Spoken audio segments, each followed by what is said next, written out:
el beneficio de ser agradecido es no cuestionar lo que sufro, sino que mi sufrimiento tenga sentido. Por eso, mi objetivo hoy es el siguiente. No actúes a que todo está bien. No finjas, sino que seas sincero. Que no saques una sonrisa que por circunstancias te está costando sacar, sino que entiendas que vas a ser agradecido, no por cómo te gustaría estar, sino por lo que estás viviendo. ¿Están conmigo?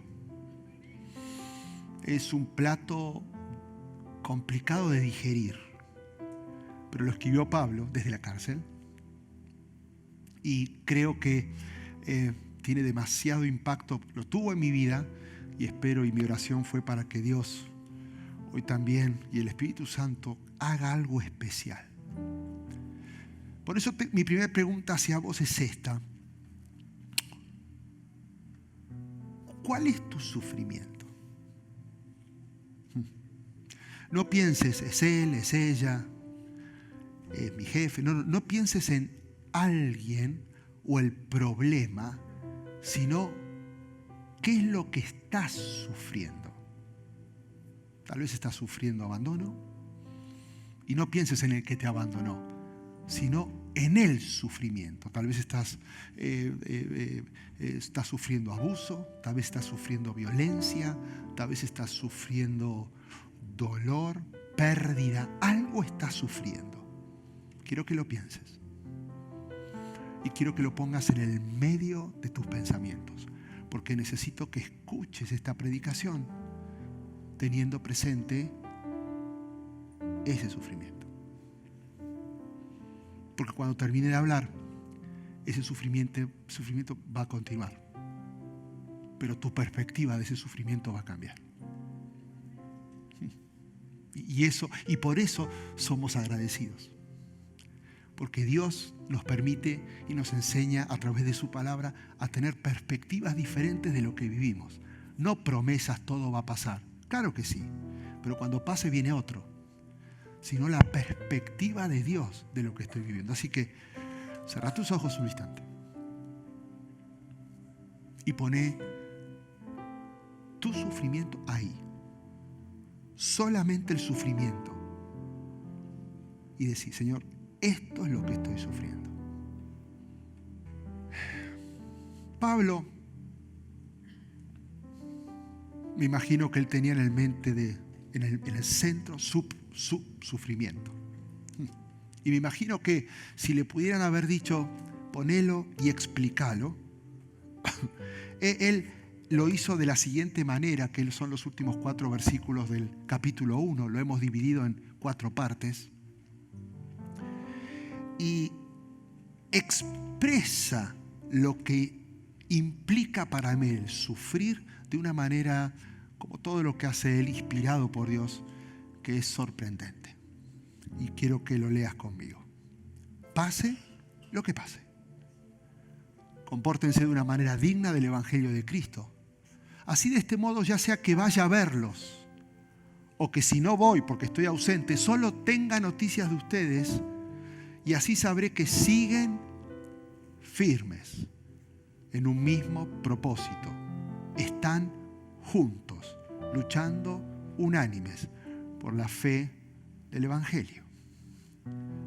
Y sin temor alguno a todos aquellos que hablan mal de tus adversarios, lo cual es para ellos señal de destrucción. Para ustedes, en cambio, es señal de salvación, y esto proviene de Dios. Y acá está mi versículo clave de hoy. Porque a ustedes se les concedió no solo creer en Cristo, sino también sufrir por Él.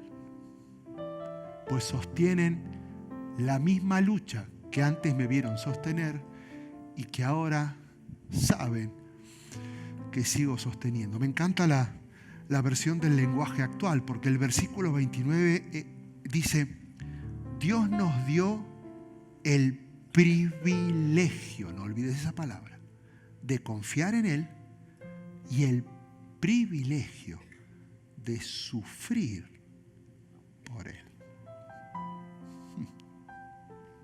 ¿Estás mirando tu problema? ¿Estás mirando tu sufrimiento? Ok, esta palabra es fuerte, porque lo que estás pasando es un privilegio. Para eso necesito definir lo que es privilegio. Y según el diccionario, es una ventaja especial.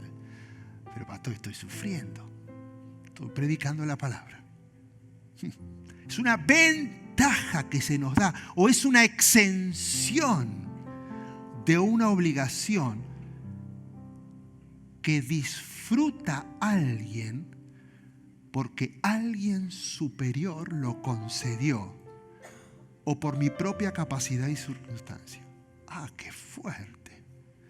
Resulta que hay dos privilegios en la vida cristiana: creer en Cristo y sufrir por Cristo. Momento. Pero no se supone que un sufrimiento, ¿cómo va a ser un privilegio? Es una desgracia. ¿Cómo va a ser un privilegio sufrir? Ay, déjame seguirle bajando. Sufrir por Cristo es un privilegio simplemente porque Él sufrió por mí primero.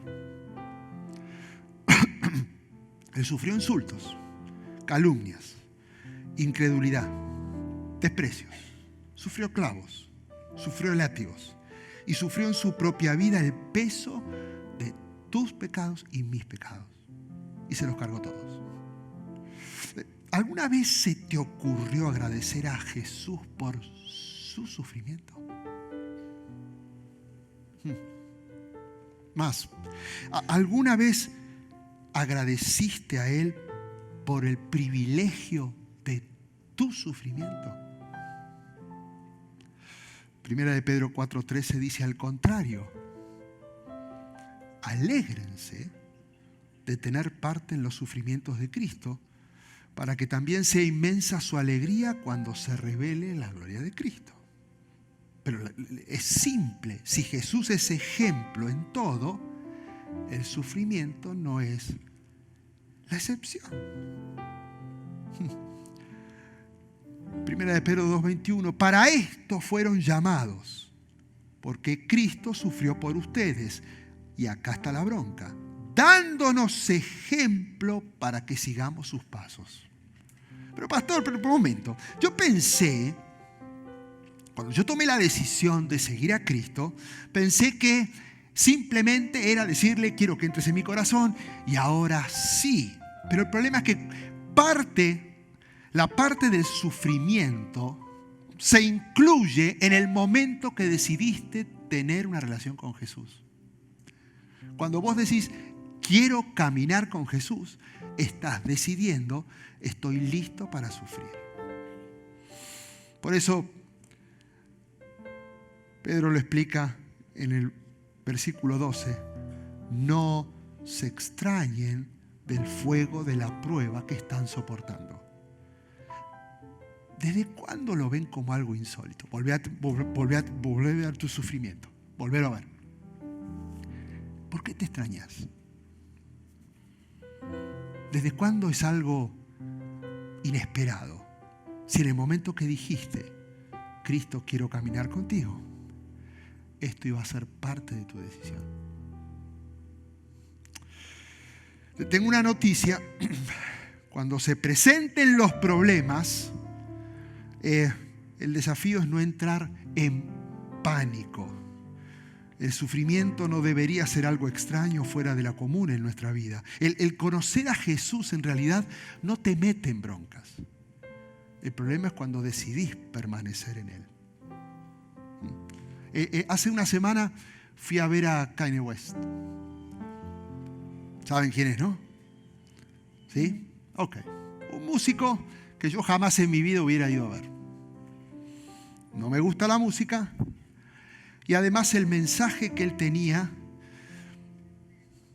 no me interesaba absolutamente de nada. Un mensaje de promiscuidad, un mensaje de perversión, un mensaje diabólico, un mensaje de destrucción. La verdad, en mi playlist no estaba. De repente sucede algo inesperado. Tuvo su Damasco.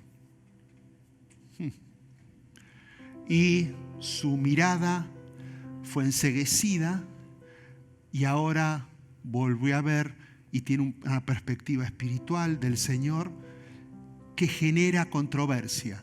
¿Por qué? Y porque cuando Dios transforma en serio, tiene que haber controversia. Entonces vos tenés a la mitad diciendo, nah. Y la otra mitad diciendo, wow. Pero vos pensás que con Pablo no fue lo mismo. Este cantaba cualquier cosa. Pablo mataba a cristianos. Y de repente yendo a una campaña para asesinar y limpiar a cuanto creyente hubiera, tiene su Damasco, queda ciego y de repente empieza a predicar apasionadamente del que él odiaba y detestaba y ahora la mitad está diciendo, nah. Y la otra está diciendo, wow. ¿Vos tenés que a Zaqueo no le debe haber pasado? Un ladrón, un corrupto que se aprovechaba de la gente. Y está en el árbol y Jesús le dice, quiero ir a tu casa. Y de repente sale Zaqueo transformado y sus amigos. Y la mitad diciendo, nah, ese es un ladrón. Esto es toda una actuación para después cobrarnos más. Y la otra mitad diciendo, no se puede ser. ¿Vos te crees que a la mujer samaritana no le pasó lo mismo? Mujeriega, con hombres, pervertida, prostituta. Y de repente llegando y diciendo, tengo un mensaje de amor. Nah, ¿qué querés? ¿Más clientes? Y la otra mitad diciendo, wow. ¿Sabes cuál es el común denominador de todas estas personas? En el momento que tomaron esa decisión, que en realidad Dios sabe cómo fue su decisión y el tiempo va a confirmar. Por eso nuestra oración debería ser que permanezca. En realidad ellos comenzaron, y Kanye West ahora, a conocer otro tipo de sufrimiento, que es el sufrimiento de caminar con Cristo. Es el sufrimiento que la gente no te crea. Es el sufrimiento que la gente ponga en duda. Es el sufrimiento de que ahora se acerquen buitres y se aprovechen de esa transformación. Por eso nuestra oración es que permanezcan, porque en el momento que haya mucha presión, se sale. La reacción típica de un cristiano que tiene una transformación, me imagino como uno de estos 5 que nombré, cuando empiezan a haber esas dificultades inesperadas, las preguntas suelen ser, ¿pero qué pasó, Dios? ¿No era que... ¿Cómo? ¿No me amas? ¿Cómo puede ser que me esté pasando ahora esto? Que estoy tomando la decisión más importante de mi vida. Pensamos que Dios nos prometió un jardín de rosas en el momento que vivimos con Él. Y en realidad no existen versículos donde se prometa algo así. Por eso Pablo habla de dar gracias en todo y a la vez que no te sorprendas de nada. Primero de Pedro 4. Por eso los que sufren porque Dios así lo quiere, los que sufren porque Dios así lo quiere, a pesar del sufrimiento, deben seguir haciendo el bien. Este es el desafío para Kanye West. Deben seguir haciendo el bien y celebrar y ser agradecidos y dejar que Dios los siga cuidando, porque en realidad Él es nuestro creador. Y acá va la motivación. Él cumple lo que promete. Pero, un momento, pastor. Pero, ¿puede el sufrimiento ser entonces parte de la voluntad de Dios? Mira, yo no lo entiendo, pero la Biblia dice que sí. Algunos dicen que tener problemas es porque te alejas de la voluntad de Dios. Pero acá está diciendo que el que sufre porque Dios así lo quiere. Ahora, volvé a recordar tu sufrimiento. Ponelo ahí. Ponelo ahí. Ahora decile a tu sufrimiento: no me vas a detener a ser agradecido. Escúchame bien. No me vas a detener a ser agradecido. Porque decido hacer el bien. Porque sé que Dios me está cuidando. Ahí está. Pero ahora le estás diciendo lo que vas a hacer. Agradecido. Momento, pero pastor, ¿entonces hay lugar para el sufrimiento en la vida del cristiano? Claro que sí. Cuando Pablo escribió esta carta, Nerón estaba persiguiendo a los cristianos y le daba de comer a los leones con cristianos. El sufrimiento fue, es y será normal y natural en la vida cristiana. Es así. No esperes que no suframos, es parte de. Por eso, a pesar de esa normalidad, la seguridad y el agradecimiento debe existir, porque Dios tiene un propósito en tu sufrimiento, a través de tu sufrimiento. Y ahí es donde aparece el agradecimiento. Cuando yo logro ser agradecido a Dios en medio de lo que estoy viviendo y sufriendo, es cuando ese dolor, solamente cuando ese dolor adquiere sentido. Y es interesante porque la palabra griega para sufrimiento en la Biblia significa cualquier cosa que te angustie. Cuando hablamos de que Dios usa el sufrimiento, entonces podemos decir que el estrés, la presión, los problemas, las dificultades causan sufrimiento. Pastor, ¿usted sufre? Si supieras. Pero pastor, ¿usted está sufriendo? Si supieras. Porque hay angustias. Porque estamos en un mundo lleno de aflicción que lo único que genera son preocupaciones, son temores, hay presiones. A veces decís, ¿cómo le voy a hacer? Y todo eso genera angustia y la angustia genera sufrimiento. Así que es imposible vivir sin sufrir. Lo que es posible es decidir cómo ver el sufrimiento. Pablo dice en Romanos 5, así que nos regocijamos en la esperanza de alcanzar la gloria de Dios. Y no solo esto, nos regocijamos en nuestros sufrimientos. ¿Por qué? Ahora empieza a esclarecer. Porque en realidad el sufrimiento produce perseverancia. No habla de apariencias. No habla de colocar una sonrisa falsa este próximo jueves y pretender que todo está bien. No habla de resignarse, bueno, así es mi vida, o huir de la realidad. No habla de una felicidad artificial. Muchas personas, cuando se habla del regocijarse en el sufrimiento, creen que se refiere a una actitud falsa donde siempre se debe estar sonriendo. Dios ni Jesús trabaja así ni te quiere así. Eso no es regocijarse en el sufrimiento. No quiere decir que goces del sufrimiento. Eso es masoquismo.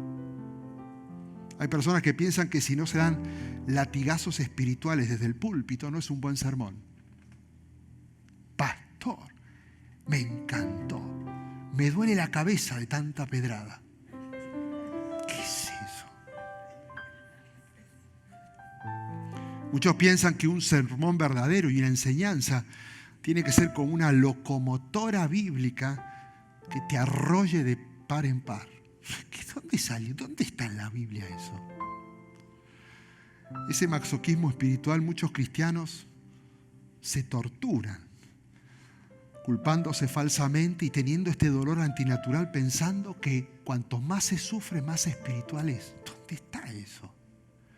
La realidad, esto es, el privilegio no pasa porque yo deseo sufrir. Yo no quiero sufrir, sino de estar dispuestos a sufrir si es necesario por Cristo.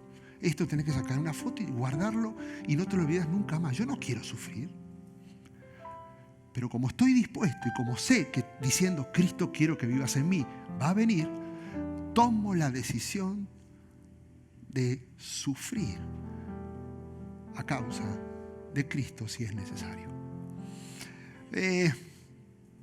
¿Me lo puede explicar aún más? ¿Qué quiere decir esto? Sí, el sufrimiento, el que tenés acá, tiene un propósito, es productivo, tiene valor, tiene significado, y solamente cuando creo y entiendo esto, empiezo a ser agradecido y ese sufrimiento adquiere sentido. No agradeces porque te encanta sufrir, sino en medio de ese sufrimiento. Entonces, si el sufrimiento es parte de mi vida cristiana, ¿cuáles son los beneficios? Y ahora quiero hablarte del beneficio. Tenelo acá. Porque lo más increíble que puede haber es que vos digas, ¿se supone que voy a sacar beneficios de lo que estoy sintiendo? ¿De la angustia que estoy viviendo? ¿Se supone que puedo haber algo bueno de esto? Déjame estudiar, mostrártelo para que disfrutes, porque al final de esto, el objetivo es que seas agradecido. No que cuestiones ni te quejes, sino que agradezcas. Número 1, genera perseverancia. Ya lo leíste en Romanos 5:3. El sufrimiento permite desarrollar la perseverancia. La perseverancia en el griego significa la habilidad de hacer frente a la presión. De repente viene algo, una presión, y vos tenés la capacidad de hacer frente a la presión o de aguantar la presión. Por lo general, uno quiere escapar de la presión. Uno siempre quiere estar encima de la presión, pero jamás por debajo de la presión. Es esa habilidad de mantenerse en medio y decir, no desisto. Dios usa el sufrimiento para enseñarte cómo enfrentar esa presión, cómo aguantarla y no desistir. Él usa el sufrimiento para que sea firme y constante. Claro, lo opuesto a la perseverancia es pánico. Qué interesante, porque si pensamos lo que produce el pánico produce querer correr, querer huir, querer abandonar. Se acabó. Hizo esto, lo dejo, se va, se acabó. No aguanto más. Pastor, libéreme, quiero salir, no quiero seguir viviendo. Y uno quiere escaparse de todo. Mira esta historia, no sé si te la acordás.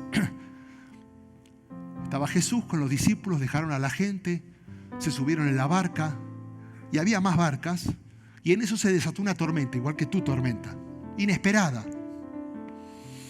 Y con un viento tan fuerte que las olas caían sobre la barca, de modo que se llenaba de agua. Se estaban hundiendo como tu vida o tu familia se está hundiendo. Pero Jesús se había dormido, apoyado sobre una almohada, lo despertaron y le dijeron, Maestro, ¿pero no te importa que nos estemos hundiendo? Y Jesús se levanta, simplemente da una orden y le dice al mar, silencio, quédate quieto. El viento se calmó y todo quedó completamente tranquilo y Jesús le dice a los discípulos, ¿y por qué este pánico? ¿De qué te estás asustando? Estas son las dos cosas que preguntamos siempre que Dios no hace nada en medio de mi tormenta. ¿No ves lo que está pasando? ¿No ves mi problema? ¿No te está importando mi familia? ¿No te está importando mi finanza? ¿No te está importando mi dolor? Estas son las dos reacciones comunes en el medio del sufrimiento. Ahora imagínate esto, Jesús se levanta, escucha tus gritos de pánico y dice, paz, calma. Y cesa el viento y hay calma. Y esto es interesante porque la palabra griega dice que él a la tormenta la sentó y la cayó. Bájale. La tormenta, esto me llama la atención. La tormenta estaba para Jesús. La lluvia lo estaba mojando. El agua estaba hundiendo la misma barca donde estaba Jesús. Las olas golpeaban y lo golpeaban a Jesús. O sea que Jesús no estaba ajeno a la tormenta, estaba en medio de tu tormenta. La diferencia fue la actitud. Mientras vos estabas en pánico, Él estaba preguntándote, ¿de qué estás asustado? Mira tu sufrimiento. Cerrá tus ojos, mira tu sufrimiento. ¿Estás con pánico? ¿Qué pasa si decidís mirar ese sufrimiento como una preparación para tu perseverancia en medio de tanta presión y decidís ser agradecido por esa preparación en medio de tu sufrimiento?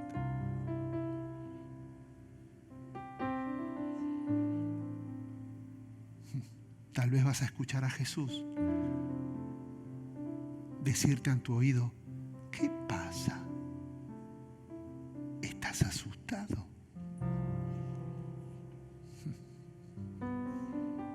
Y Él va a decir a tu corazón, paz, calma, estoy aquí. El segundo beneficio, carácter. Interesante porque el sufrimiento produce perseverancia, la perseverancia produce carácter. Y el carácter es un término bíblico que se usa para significar normalmente dos cosas. Primero, para referirse a algo que está probado, confirmado como algo que es fidedigno. Así de la manera que Pablo dice de Timoteo, ustedes conocen la entereza del carácter de este hombre. Algo firme. Pero también la otra manera de hablar de carácter es referida al metal que era purificado a través del calor y el fuego. Por eso en 1 de Pedro dice, el oro, aunque perecedero, se acrisola al fuego, y así también la fe de ustedes, que vale mucho más que el oro, y a ser acrisolada por las pruebas demostrará que es digna de aprobación. Ahora escucha esto. Para purificar el oro o la plata, sabés que se calienta y a grandes temperaturas, y las impurezas suben y se acaban las impurezas. A un orfebre se le pregunta, ¿cómo te das cuenta que el oro está puro? Porque cuando mirás el oro puro, se refleja tu rostro. Qué increíble que algo similar vivimos en la vida cristiana a través del sufrimiento. Un cristiano es puro cuando mirás el sufrimiento y se refleja el rostro de Cristo.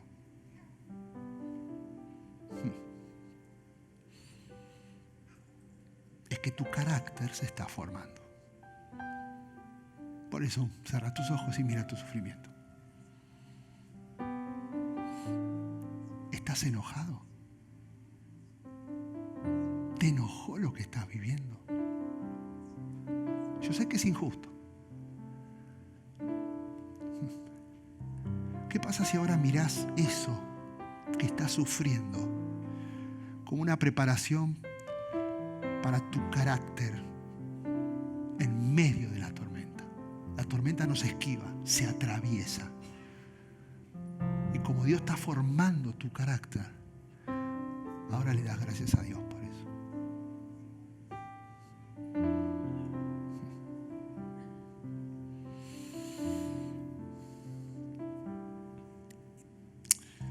Quiero terminar con esto. El último beneficio es esperanza. Vuelvo a Romanos 5. Así que nos regocijamos en la esperanza de alcanzar la gloria de Dios. El sufrimiento produce perseverancia. La perseverancia produce carácter. El carácter produce esperanza. Es toda una cadena que me va llevando al entendimiento del por qué debo ser agradecido. Las pruebas, en realidad, en vez de destruir la esperanza, sirven para aumentar y afirmar mi esperanza. Me encantó esta frase: la esperanza es el diploma que uno recibe para salir aprobado en el examen de las circunstancias. Eso es algo que debes anhelar siempre. Esperanza de que Él está al control de lo que me espera. eso ya es motivo de decir gracias. Yo sé que me duele, pero ¿cómo me voy a desenfocar de esto? Yo quiero tener el carácter de Cristo para tener esa confianza y esa seguridad y no perder el enfoque. Y me preguntarás, pero en este contexto, ¿qué significa esperanza? Ahí te va. No significa desear algo. Yo tengo esperanza de que se solucione. No significa eso. Sino es confiar plenamente en algo. Significa confianza en el medio del sufrimiento. Yo confío que Dios está conmigo. Todo eso es un nombre de esperanza, pero tenés el sufrimiento acá. Dios permite los problemas en tu vida para darte la habilidad de que aguantes esa presión, para que seas una persona de carácter, pero no cualquier carácter, no en carácter de enojado, carácter de Cristo, porque cuando tenés el carácter de Cristo, recuperás la confianza, o sea, la esperanza.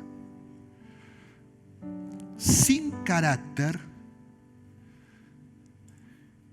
la esperanza sería algo teórico en tu vida que lo leerías en la Biblia y jamás real. Hablas de la esperanza, cantás de la esperanza, pero no es algo que experimentás, porque para experimentarlo se necesita carácter.